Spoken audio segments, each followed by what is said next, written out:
दोस्तों, क्या छत्तीसगढ़ के सभी एलबी कैडर के शिक्षकों को अब पुरानी पेंशन योजना का लाभ दिया जाएगा? इसके संबंध में वित्त विभाग से एक नया आदेश जारी किया गया है। इसी को हम इस वीडियो के अंदर विस्तार पूर्वक समझने की कोशिश करेंगे कि आखिर पूरा मामला क्या है, और साथ ही साथ हम ये भी समझने वाले हैं कि आखिर सभी एलबी कैडर के शिक्षकों को ओपीएस का लाभ कैसे मिल सकता है। तो दोस्तों, आज का वीडियो बहुत ज्यादा महत्वपूर्ण और इंटरेस्टिंग होने वाली है, इसलिए दोस्तों आप इस वीडियो को अंत तक जरूर देखिए और पूरे मामले को अच्छे से समझने की कोशिश कीजिए। नमस्कार दोस्तों, मैं हूं आपका दोस्त लोकेश साहू और आप देख रहे हैं लोकेश छत्तीसगढ़िया यूट्यूब चैनल। आप सभी साथियों का हमारे चैनल पर बहुत बहुत स्वागत है। दोस्तों, जैसे कि आप सभी साथियों को पता होगा कि पूर्व की भूपेश बघेल सरकार ने प्रदेश के नियमित कर्मचारियों के लिए एनपीएस के स्थान पर ओपीएस बहाल करने का ऐलान कर दिया था और तत्कालीन सरकार में सभी प्रकार की कागजी कार्यवाही भी पूरी हो चुकी थी।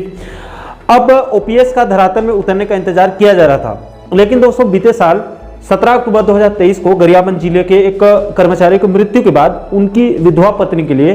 परिवार पेंशन के तहत पीपीओ जारी कर दिया गया। उसी से स्पष्ट हो गया कि अब छत्तीसगढ़ के अंदर सच में पुरानी पेंशन योजना का लाभ धरातल में मिलना शुरू हो चुका है। इसके अलावा कई जिलों में अभी और बहुत सारे प्रकरण लंबित है, उनका निराकरण होने के बाद स्थिति और जो है वो साफ हो जाएगी। लेकिन प्रदेश के कई शिक्षक नेताओं से जब मेरी बात होती है तो उनके तरफ से स्पष्ट रूप से कहा जा रहा है कि छत्तीसगढ़ के अंदर वास्तव में अब ओपीएस का लाभ मिलना शुरू हो चुका है। खास करके इसके संबंध में विवेक दुबे सर से मेरी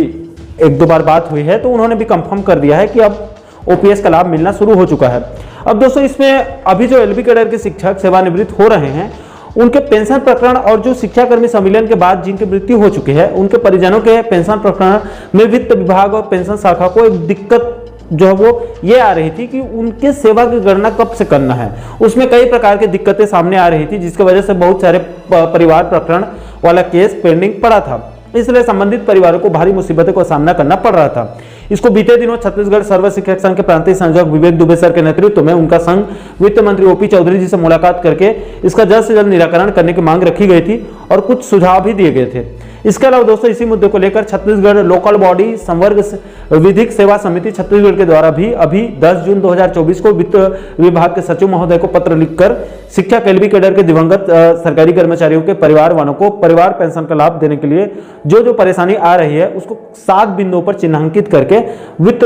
विभाग के सचिव को पत्र लिखकर शिक्षक एलबी संवर्ग के परिवार को पुरानी पेंशन योजना के भुगतान में जो परेशानी हो रही है उसका निराकरण करने की मांग रखी गई थी। अब दोस्तों, इन्हीं सभी मुद्दों को संज्ञान में लेकर छत्तीसगढ़ शासन वित्त विभाग ने कल 24 जून 2024 को एक आदेश जारी करके पेंशन एवं भविष्य निधि के संचालक को साफ साफ निर्देश दिया है कि स्कूल शिक्षा विभाग के 30 जून 2018 के मुताबिक शिक्षक एलबी संवर्ग को उनके संविलियन दिनांक यानी कि 1 जुलाई 2018 से सभी प्रकार के लाभ देने का निर्णय लिया गया है। इसलिए उनके पेंशन निर्धारण के लिए सेवा की गणना भी 1 जुलाई 2018 से या उसके बाद से करना है और 1 जुलाई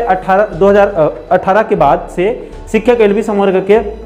एनपीएस के जमा राशि और अर्जित लाभांश राशि को सरकार के खाते में जमा करने के बाद उनके पेंशन प्रकरण का निराकरण करने और साथ ही साथ 1 जुलाई 2018 से पहले की एनपीएस की राशि को अभिदाता यानी कि शिक्षक एलबी को संवर्ग को वापस करने के लिए कहा गया है। और इसी प्रक्रिया के अनुसार शिक्षक एलबी संवर्ग के सेवानिवृत्ति और मृत्यु के प्रकरणों पर कार्रवाई करने के निर्देश दिए गए हैं। यानी कि दोस्तों, कुल मिलाकर एक लाइन में कहें तो इस आदेश के माध्यम से वित्त विभाग ने स्पष्ट कर दिया है कि प्रदेश के एलबी संवर्ग के सभी शिक्षकों को जिनका 1 जुलाई 2018 या फिर उसके बाद संविलियन हुआ है उनकी सेवा की गणना 1 जुलाई 2018 से हो रही है। इसलिए उनकी पेंशन का निर्धारण भी संविलियन तिथि से यानी कि 1 जुलाई 2018 से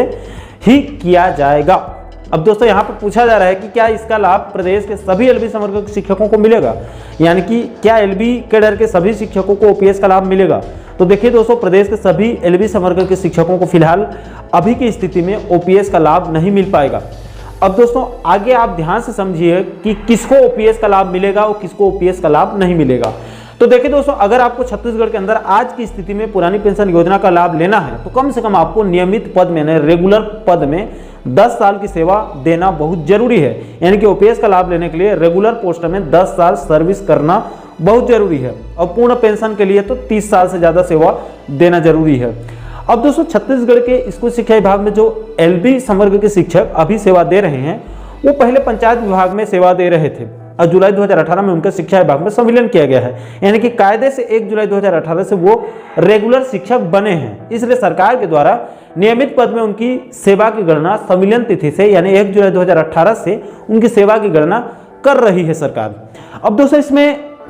दिक्कत यह है कि चूंकि सरकार के द्वारा वह एलबी समग्र शिक्षकों की सेवा गणना उनके प्रथम नियुक्ति तिथि से यानी कि जिस दिन उनकी सबसे पहले शिक्षाकर्मी के रूप में ज्वाइनिंग हुई थी, नियुक्ति हुई थी, उसकी गणना न करके सीधे संविलियन तिथि से यानी कि 1 जुलाई 2018 से इनकी सेवा गणना कर रही है। अब दोस्तों ऐसे में प्रदेश में लगभग 16,000 के आसपास एलबी समग्र के ऐसे शिक्षक हैं जिनकी नियुक्ति 1998 से या उसके पहले हुई है और अब उनके संविलियन पूर्व के 20 साल के सेवा काल को शून्य करके उनकी सेवा गणना 1 जुलाई 2018 से संविलियन तिथि से गणना किया जा रहा है और उनकी सेवानिवृत्ति 2028 से पहले पहले हो जा रही है। बहुत सारे लोगों का, किसी की 2026 में, किसी की 2027 में सेवानिवृत्ति हो रही है। और जैसे कि मैंने आपको पहले ही बताया, आपको पुरानी पेंशन योजना का लाभ लेना है तो आपको नियमित पद में कम से कम 10 साल की सेवा अवधि पूरी करना सख्त जरूरी है। इसलिए दोस्तों इस एक पेंच की वजह से छत्तीसगढ़ के 16,000 से भी ज्यादा एलबी समग्र के शिक्षकों को पुरानी पेंशन योजना से हाथ धोना पड़ सकता है। अब दोस्तों अगर आपको प्रदेश के सभी एलबी समग्र के शिक्षकों को पुरानी पेंशन योजना का लाभ देना है तो उसके लिए सरकार को सिर्फ एक काम करना होगा कि सभी एलबी समग्र के शिक्षकों की सेवा की गणना संविलियन तिथि से यानी कि 1 जुलाई 2018 से न करके उनके प्रथम नियुक्ति तिथि से यानी कि जब से जिस तिथि से उनकी शिक्षाकर्मी के रूप में नियुक्ति हुई है उसी तारीख से अगर उनकी सेवा की गणना किया जाता है तो इससे प्रदेश के सभी एलबी समग्र के शिक्षकों को आराम से पुरानी पेंशन योजना का लाभ मिल सकता है। ऐसे करने से तो जो बहुत पुराने शिक्षक होंगे जिनकी 30 साल से ज़्यादा सेवा अवधि हो गई होगी और प्रथम नियुक्ति तिथि से सेवा गणना हो गई तो उनको तो बकायदा पूर्ण पेंशन का लाभ मिल सकता है, यानी कि उनके सैलरी का 50% तक उनको लाभ मिल सकता है। इसलिए दोस्तों छत्तीसगढ़ सहायक शिक्षक, समग्र शिक्षक फेडरेशन सहित राज्य के लगभग सभी शिक्षक संगठनों के द्वारा बार बार एलबी समग्र शिक्षकों के लिए प्रथम नियुक्ति तिथि से सेवा गणना करते हुए पुरानी पेंशन योजना का लाभ देने की बार बार मांग कर रहे हैं ताकि ओपीएस के लिए किसी की सेवा गणना सेवा अवधि कम न हो जाए। दोस्तों आपकी जानकारी के लिए बता दूं कि अब 2024 में प्रथम नियुक्ति तिथि से सेवा गणना करने की मांग भी अब तेज हो चुकी है। इसको लेकर बाकायदा संबंधित एलबी समग्र के शिक्षकों के द्वारा एक याचिका बिलासपुर हाईकोर्ट में भी दायर कर दिया गया है, जिसमें पहली सुनवाई में कोर्ट ने सरकार से जवाब मांगते हुए वित्त सचिव को व्यक्तिगत रूप से कोर्ट में शपथ पत्र जमा करने के निर्देश दिए हैं और सरकार से सवाल भी पूछा गया है कि अगर इनको भी ओपीएस का लाभ दिया जाता है तो आप राशि की व्यवस्था कहां से करेंगे। इसकी भी पूरी जानकारी, पूरी डिटेल कोर्ट में मांगी गई है। दोस्तों इस केस की अगली सुनवाई 26 जुलाई को होने वाली है। अब इस केस में आगे क्या होता है वो तो 26 जुलाई के बाद ही आगे की अपडेट जो है वो पता चल पाएगा। इसके अलावा दोस्तों इसी प्रथम नियुक्ति तिथि से सेवा गणना करते हुए पुरानी पेंशन योजना का लाभ देने की मांग को लेकर शिक्षक नेता कौशल अवस्थी सर और रंजीत बनर्जी सहित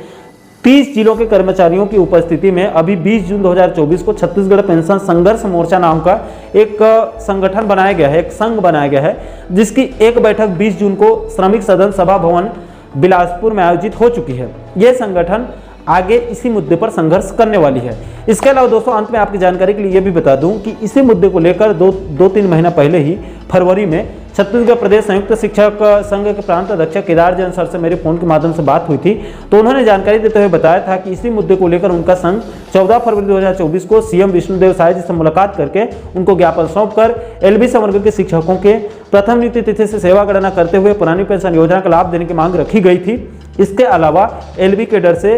एलबी शब्द को विलोपित करने और पदोन्नति क्रमोन्नति का लाभ देने की भी मांग वहां पर रखी गई थी। दोस्तों उस समय केदार जैन सर ने यह भी बताया था कि उन्होंने सीएम साय को एक बीच का रास्ता यह भी बताया था कि अगर मान लीजिए कि सरकार को प्रथम नियुक्ति तिथि से सेवा गणना करने में कोई वैधानिक दिक्कत हो रही है तो वो 2012 से जब से एलबी समग्र की एनपीएस में कटौती शुरू हुई है तब से भी उनकी सेवा गणना किया जाता है तो भी इस कंडीशन में भी 2012 से लेकर 2022 तक इन 10 सालों में आराम से सभी एलबी समग्र के शिक्षकों का पुरानी पेंशन योजना के लिए 10 साल की क्राइटेरिया पूरा हो जाएगा और पुराने वाले एलबी समग्र के शिक्षकों की 2026 के बाद सेवानिवृत्ति होने वाली है। इसलिए अगर 2012 से भी नियमित पद में सेवा गणना किया जाता है तो प्रदेश के सभी एलबी समग्र के शिक्षकों को पुरानी पेंशन योजना का लाभ मिल जाएगा। तो दोस्तों कुल मिलाकर मामला यह है कि वित्त विभाग से ये जो आदेश जो है वो कल जारी हुआ है और आज सर्कुलर हुआ है, इसमें स्पष्ट किया गया है कि एलबी संवर्ग के शिक्षकों की सेवा गणना 1 जुलाई 2018 से करने के निर्देश दिए गए हैं। यानी कि एलबी संवर्ग के शिक्षकों को ओपीएस का लाभ 1 जुलाई 2018 से देने के निर्देश वित्त विभाग ने दिए हैं, लेकिन इसका भी लाभ सभी एलबी संवर्ग के शिक्षकों को नहीं मिलेगा, क्योंकि अभी भी समस्या जस की तस बनी हुई है। दोस्तों, अगर सरकार को सभी एलबी संवर्ग के शिक्षकों को पुरानी पेंशन योजना का लाभ देना है तो उसको सिर्फ एक काम करने की जरूरत है, नियमों में एक संशोधन करके प्रदेश के सभी एलबी संवर्ग के शिक्षकों को संविलियन तिथि से सेवा गणना न करते हुए प्रथम नियुक्ति तिथि से सेवा गणना करना चाहिए, ताकि इससे प्रदेश के सभी एलबी संवर्ग के शिक्षकों को पुरानी पेंशन योजना का लाभ मिल सके। बाकी दोस्तों, इस मुद्दे को लेकर आप लोगों की क्या राय है कि राज्य सरकार को प्रथम नियुक्ति तिथि से सेवा गणना करके ओपीएस का लाभ देना चाहिए अथवा नहीं? इसको लेकर आप क्या सोचते हैं, आप लोगों की क्या राय है? नीचे कमेंट सेक्शन में अपनी अपनी प्रतिक्रिया आप लोग जरूर दीजिएगा। और दोस्तों, आप आगे भी प्रदेश के कर्मचारी जगत से, शिक्षक जगत से इसी प्रकार के अन्य महत्वपूर्ण मुद्दों पर, महत्वपूर्ण टॉपिक पर वीडियो देखना चाहते हैं तो आप हमारे चैनल को जरूर सब्सक्राइब कर लीजिएगा, ताकि आने वाले सभी नए वीडियो का नोटिफिकेशन आप लोगों तक तुरंत पहुंच सके। दोस्तों, अभी के लिए फिलहाल इस वीडियो में इतना ही। मुझे दीजिए इजाजत, मैं मिलता हूं आपसे एक और महत्वपूर्ण मुद्दे के साथ, महत्वपूर्ण टॉपिक के साथ। तब तक के लिए जय हिंद, जय छत्तीसगढ़।